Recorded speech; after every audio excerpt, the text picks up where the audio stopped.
ನಾರಾಯಣಂ ಸುರಗುರುಂ ಜಗದೇಕನಾಥಂ ಭಕ್ತಪ್ರಿಯಂ ಸಕಲಲೋಕನಮಸ್ಕೃತಂ ಚ ತ್ರೈಗುಣ್ಯವರ್ಜಿತಮಜಂ ವಿಭುಮಾದ್ಯಮೀಶಂ ವಂದೇ ಭವಗ್ನಮಮರಾಸುರಸಿದ್ಧವಂದ್ಯಂ ವ್ಯಾಸಂ ವಸಿಷ್ಠನಪ್ತಾರಂ ಶಕ್ತೇಃ ಪೌತ್ರಂ ಅಕಲ್ಮಷಂ ಪರಾಶರಾತ್ಮಜಂ ವಂದೇ ಶುಕತಾತಂ ತಪೋನಿಧಿಂ. ಶ್ರೀ ಗುರುಭ್ಯೋ ನಮಃ. ಹರಿ ಓಂ. ವಿಷ್ಣು ಸಹಸ್ರನಾಮ ಸ್ತೋತ್ರದ 81ನೆಯ ಶ್ಲೋಕದ ಚಿಂತನೆಯನ್ನು ಇವತ್ತು ಮಾಡೋಣ. ಬ್ರಹ್ಮಣ್ಯೋ ಬ್ರಹ್ಮಕೃದ್ಬ್ರಹ್ಮ ಬ್ರಹ್ಮ ಬ್ರಹ್ಮ ವಿವರ್ಧನಃ ಬ್ರಹ್ಮವಿದ್ ಬ್ರಾಹ್ಮಣೋ ಬ್ರಹ್ಮೀ ಬ್ರಹ್ಮಜ್ಞೋ ಬ್ರಾಹ್ಮಣ ಪ್ರಿಯ. ಬ್ರಹ್ಮ ಅನ್ನುವ ಶಬ್ದದ ಅನೇಕ ವೈವಿಧ್ಯವನ್ನು ಈ ಶ್ಲೋಕದಲ್ಲಿ ನಾವು ಕಾಣಬಹುದು. ಆ ಎಲ್ಲ ಶಬ್ದಗಳಿಂದ ಸ್ತುತ್ಯನಾದ ಪರಮಾತ್ಮನ ಮಹಿಮೆಯು ಈ ಶ್ಲೋಕದಿಂದ ಅಭಿವ್ಯಕ್ತವಾಗ್ತಾ ಇದೆ. ಮೊದಲಿಗೆ ಬ್ರಹ್ಮಣ್ಯ, ಇದು ಪರಮಾತ್ಮನ ಒಂದು ಹೆಸರು. ಬ್ರಾಹ್ಮಣ ಪ್ರಿಯತ್ವಾತ್ ಬ್ರಹ್ಮಣ್ಯ. ನಮೋ ಬ್ರಹ್ಮಣ್ಯ ದೇವಾಯ ಗೋಬ್ರಾಹ್ಮಣ ಹಿತಾಯ ಚ ಜಗದ್ಹಿತಾಯ ಕೃಷ್ಣಾಯ ಗೋವಿಂದಾಯ ನಮೋ ನಮಃ ಅಂತ ನಾವು ಕೇಳುತ್ತೇವಲ್ಲ.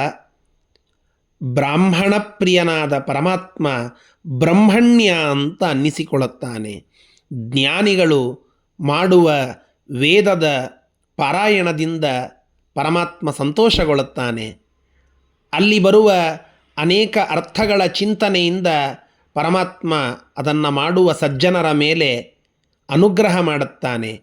ಹೀಗೆ ಬ್ರಾಹ್ಮಣ ಪ್ರಿಯನಾಗಿದ್ದಾನೆ ಪರಮಾತ್ಮ. ಆದ್ದರಿಂದ ಬ್ರಹ್ಮಣ್ಯ ಇದು ಪರಮಾತ್ಮನಿಗೆ ಇರುವಂತಹ ಒಂದು ಹೆಸರು.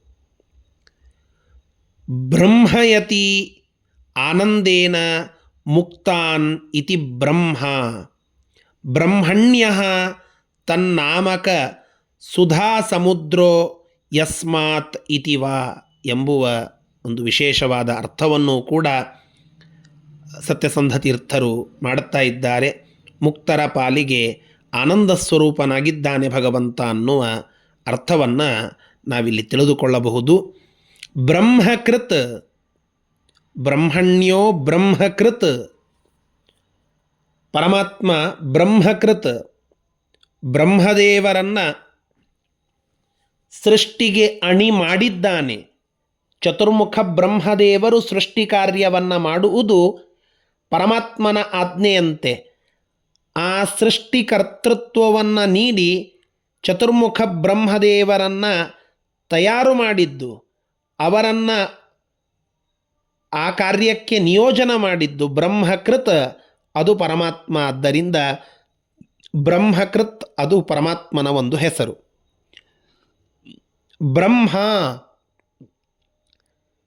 ಬೃಹಂತೋ ಹ್ಯಸ್ಮಿನ್ ಗುಣಃ, ಇದು ಒಂದರ್ಥ ಬ್ರಹ್ಮ ಅನ್ನುವ ಶಬ್ದಕ್ಕೆ. ಇಲ್ಲಿ ಬ್ರಹ್ಮ ಬ್ರಹ್ಮ ಎರಡು ಶಬ್ದವನ್ನು ಹೇಳುತ್ತಾರೆ. ಬ್ರಹ್ಮ ಅನ್ನುವ ಶಬ್ದ ಬ್ರಹ್ಮಯತಿ ವರ್ಧಯತಿ ಭಕ್ತಾನ್ ಇತಿ ಬ್ರಹ್ಮ. ಭಕ್ತರನ್ನು ತನ್ನ ಅನುಗ್ರಹದಿಂದ ವರ್ಧನ ಮಾಡುತ್ತಾನೆ. ಅವರ ಎಲ್ಲ ರೀತಿಯಾದ ಸಂಪತ್ತನ್ನು ಹೆಚ್ಚು ಮಾಡುತ್ತಾನೆ ಪರಮಾತ್ಮ. ಬೇಡಿದ ವರಗಳನ್ನು ಕೊಟ್ಟು ಅವರಿಗೆ ಅನುಗ್ರಹಿಸಿ ಶ್ರೇಷ್ಠ ಪದವಿಯನ್ನು ಅವರು ಪಡೆಯುವಂತೆ ಮಾಡುತ್ತಾನೆ. ಆದ್ದರಿಂದ ಬ್ರಹ್ಮ ಬ್ರಹ್ಮಯತಿ ಇತಿ ಬ್ರಹ್ಮ, ವರ್ಧನ ಮಾಡುತ್ತಾನೆ ಭಕ್ತರನ್ನು. ಆದ್ದರಿಂದ ಬ್ರಹ್ಮ. ಬ್ರಹ್ಮ ಬ್ರಹಿ ವೃದ್ಧೌ ಬ್ರಹ್ಮ ಪೂರ್ಣಂ ಪೂರಕಂ ಚ. ಪರಮಾತ್ಮ ಬೃಹಂತೋ ಹ್ಯಸ್ಮಿನ್ ಗುಣಃ, ಅನೇಕ ಗುಣಗಳಿಂದ ಪೂರ್ಣನಾಗಿದ್ದಾನೆ, ಗುಣ ಪರಿಪೂರ್ಣನಾಗಿದ್ದಾನೆ. ನಾರಾಯಣೋ ನಿಖಿಲ ಪೂರ್ಣ ಗುಣೈಕ ದೇಹಂ, ಆ ಅನಂತ ಗುಣಗಳನ್ನೇ ತನ್ನ ದೇಹವಾಗಿ ಮಾಡಿಕೊಂಡಿದ್ದಾನೆ. ಅಂತಹ ಗುಣ ಪರಿಪೂರ್ಣನಾದ ಪರಮಾತ್ಮ ಬ್ರಹ್ಮ ಅಂತ ಅನ್ನಿಸಿಕೊಳ್ಳುತ್ತಾನೆ. ಬ್ರಹ್ಮ ವಿವರ್ಧನ, ಬ್ರಹ್ಮ ಅನ್ನೋದಕ್ಕೆ ವೇದ ಅಂತ ಒಂದು ಅರ್ಥ. ಬ್ರಹ್ಮ ಅನ್ನೋದಕ್ಕೆ ಅನೇಕ ಅರ್ಥಗಳು. ಅದರಲ್ಲಿ ಬ್ರಹ್ಮ ಅನ್ನುವ ಶಬ್ದಕ್ಕೆ ವೇದ ಅಂತ ಒಂದರ್ಥ. ಬ್ರಹ್ಮ ವೇದ ತಂ ವರ್ಧಯತಿ, ವೇದವ್ಯಾಸ ರೂಪದಿಂದ ಬಂದು ಅವುಗಳನ್ನು ಸರಿಯಾದ ಕ್ರಮದಲ್ಲಿ ತಿಳಿಸಿ ಜಗತ್ತಿಗೆ ಮಹದುಪಕಾರವನ್ನು ಮಾಡಿ ಆ ವೇದ ಸಾಹಿತ್ಯವನ್ನು ವರ್ಧನ ಮಾಡಿದ, ಅದರ ತಿಳುವಳಿಕೆಯನ್ನು ಜಗತ್ತಿಗೆಲ್ಲ ಕಡೆಗೆ ಸಾರಿದ ಆ ವೇದವ್ಯಾಸರೂಪಿ ಪರಮಾತ್ಮ ಬ್ರಹ್ಮ ವಿವರ್ಧನ ಅಂತ ಅನ್ನಿಸಿಕೊಳ್ಳುತ್ತಾನೆ. ಬ್ರಹ್ಮವಿತ್ ಮಮ ಯೋನಿ ಮಹದ್ಬ್ರಹ್ಮ ತಸ್ಮಿನ್ ಗರ್ಭಂ ದಧಾಮ್ಯಹಂ ಎಂಬುದಾಗಿ ಗೀತಾ ವಾಕ್ಯವನ್ನು ನಾವೇನು ಕೇಳುತ್ತೇವಲ್ಲ, ಅವರವರಿಗೆ ಆಯಾ ಸ್ವರೂಪವನ್ನು ತಿಳಿಸುವವನು, ಅದನ್ನು ತಾನು ತಿಳಿದು ಅವರವರ ಯೋಗ್ಯತಾನುಸಾರವಾಗಿ ಎಲ್ಲವನ್ನು ಕೊಡುವವನು ಬ್ರಹ್ಮವಿತ್. ಅದು ಪರಮಾತ್ಮ ಅನ್ನುವುದಕ್ಕಾಗಿ ಇಲ್ಲಿ ಬ್ರಹ್ಮವಿತ್ ಅನ್ನುವ ಶಬ್ದವನ್ನು ಎಲ್ಲವನ್ನ ತಿಳಿದವನು ಅನ್ನುವ ಅರ್ಥ ಇಲ್ಲಿ ನಾವು ಮಾಡಿಕೊಳ್ಳಬೇಕು. ಇನ್ನೊಂದು ರಮಾಯಾಮ್ ಅಂದರೆ ಮಮ ಯೋನಿ ಮಹದ್ಬ್ರಹ್ಮ ತಸ್ಮಿನ್ ಗರ್ಭಂ ದಧಾಮ್ಯಹಂ ಅನ್ನುವುದರಲ್ಲಿ ರಮಾಯಾಮ್ ಬ್ರಹ್ಮಶಬ್ದ ಪ್ರಯೋಗಾತ್, ರಮಾದೇವಿಗೆ ಬ್ರಹ್ಮ ಅನ್ನುವ ಶಬ್ದ ಪ್ರಯೋಗ ಮಾಡಿದ್ದರಿಂದ ಬ್ರಹ್ಮವಿತ್ ಅನ್ನೋದಕ್ಕೆ ರಮಾದೇವಿಯನ್ನು ರಕ್ಷಣೆ ಮಾಡುವವನು ಅನ್ನುವ ಅರ್ಥವನ್ನು ವಿಶೇಷವಾಗಿ ಇಲ್ಲಿ ತಿಳಿದುಕೊಳ್ಳಬಹುದು. ಬ್ರಹ್ಮಣ ವೇದೇನ ಗಮ್ಯತೆ ಇತಿ ಬ್ರಾಹ್ಮಣ. ಬ್ರಹ್ಮ ಅನ್ನುವ ಶಬ್ದಕ್ಕೆ ವೇದ ಅಂತ ಅರ್ಥ ಮಾಡಿದಾಗ ಬ್ರಹ್ಮಣ, ವೇದಗಳನ್ನು ನಾವು ಹೇಳೋದರಿಂದ ಆ ವೇದಗಳಿಂದ ಪ್ರತಿಪಾದ್ಯನಾದ ಪರಮಾತ್ಮನನ್ನು ನಮ್ಮ ಯೋಗ್ಯತಾನುಸಾರವಾಗಿ ಗುರು ಅನುಗ್ರಹದಿಂದ ಗಮ್ಯತೆ ನಾವು ತಿಳಿಯುತ್ತೇವೆ, ಆ ಪರಮಾತ್ಮನ ಸಾಮೀಪ್ಯವನ್ನು ಪಡೀತೇವೆ ಅನ್ನುವುದಕ್ಕಾಗಿ ಬ್ರಹ್ಮಣ ವೇದೇನ, ಬ್ರಹ್ಮ ಅನ್ನೋದಕ್ಕೆ ವೇದಗಳು ಅಂತರ್ಥ. ಆ ವೇದಗಳಿಂದ ಗಮ್ಯನಾಗಿದ್ದಾನೆ ಪರಮಾತ್ಮ, ಆದ್ದರಿಂದ ಬ್ರಾಹ್ಮಣ ಇದು ಭಗವಂತನ ಒಂದು ಹೆಸರು.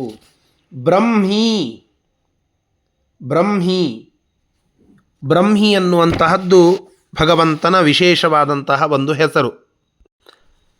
ಬ್ರಹ್ಮ ಅನ್ನೋದಕ್ಕೆ ಜೀವ ಅಂತ ಒಂದು ಅರ್ಥ.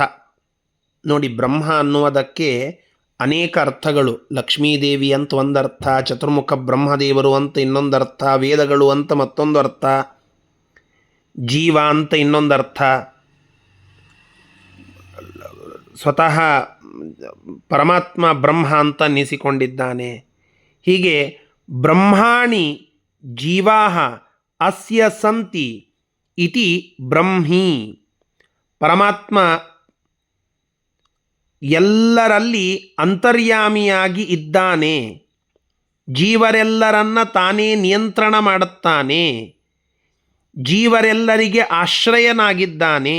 ಆದ್ದರಿಂದ ಬ್ರಹ್ಮಿ ಇದು ಪರಮಾತ್ಮನ ಹೆಸರು. ಬ್ರಹ್ಮಜ್ಞ, ಚತುರ್ಮುಖ ಬ್ರಹ್ಮದೇವರು ಅಂತ ಅರ್ಥ ಮಾಡಿಕೊಂಡ್ರೆ ಆ ಚತುರ್ಮುಖ ಬ್ರಹ್ಮದೇವರನ್ನು ತಿಳಿದಂಥವನು. ಆ ಚತುರ್ಮುಖ ಬ್ರಹ್ಮದೇವರೇ ಆದಿ, ಅವರನ್ನು ಪೂರ್ಣವಾಗಿ ತಿಳಿದವನೇ ಪರಮಾತ್ಮ ಅಂದ ಮೇಲೆ ಅವನು ಅನಾದಿಯಾದಂತಹ ಬ್ರಹ್ಮಜ್ಞನಾದ ಭಗವಂತ ಅಂತ. ಆ ಚತುರ್ಮುಖ ಬ್ರಹ್ಮದೇವರನ್ನೂ ತಿಳಿದಂಥವನು, ಅಂತಹ ಪರಮಾತ್ಮ ಬ್ರಹ್ಮಜ್ಞ ಅಂತ ಅನ್ನಿಸಿಕೊಳ್ಳುತ್ತಾನೆ. ಬ್ರಾಹ್ಮಣ ಪ್ರಿಯ, ಬ್ರಾಹ್ಮಣರು ಮಾಡುವಂತಹ ಸಕಲ ಸತ್ಕಾರ್ಯಗಳಿಂದ ಪ್ರೀತನಾಗ್ತಾನೆ ಪರಮಾತ್ಮ. ಬ್ರಾಹ್ಮಣ ಅನ್ನೋದಕ್ಕೆ ಜ್ಞಾನಿ ಅಂತ ಒಂದು ಅರ್ಥ. ಜ್ಞಾನಿಗಳು ಮಾಡುವ ಜ್ಞಾನ ಕಾರ್ಯದಿಂದ ತೃಪ್ತನಾಗ್ತಾನೆ, ಅದು ನನಗೆ ಪ್ರಿಯವಾದದ್ದು ಅಂತ ಹೇಳಿದ್ದಾನೆ. ಪ್ರಿಯೋ ಹಿ ಜ್ಞಾನಿನೋ ಅತ್ಯರ್ಥಂ ಅಹಂ ಸಚ ಮಮ ಪ್ರಿಯ ಅಂತನ್ನುವ ಮಾತಿನಂತೆ ಜ್ಞಾನಿಗಳು ಮಾಡುವ ಜ್ಞಾನ ಕಾರ್ಯ ಅದು ಭಗವಂತನಿಗೆ ತುಂಬ ಪ್ರೀತ್ಯಾಸ್ಪದ. ಹೀಗಾಗಿ ಅಂತಹ ಬ್ರಾಹ್ಮಣ ಜ್ಞಾನಿಗಳಿಗೆ ಪ್ರಿಯನಾದವನು ಪರಮಾತ್ಮ ವಿಷ್ಣು. ಆದ್ದರಿಂದ ಬ್ರಾಹ್ಮಣ ಪ್ರಿಯ ಅನ್ನುವ ಒಂದು ಅರ್ಥ. ಈ ಎಲ್ಲ ನಾಮಗಳಿಂದ ಸ್ತುತ್ಯನಾದ ಪರಮಾತ್ಮ ನಮ್ಮನ್ನು ರಕ್ಷಣೆ ಮಾಡಲಿ ಅಂತ ಪ್ರಾರ್ಥನೆಯನ್ನು ಮಾಡೋಣ. ಶ್ರೀಕೃಷ್ಣಾರ್ಪಣಮಸ್ತು. ಹರಯೇ ನಮಃ.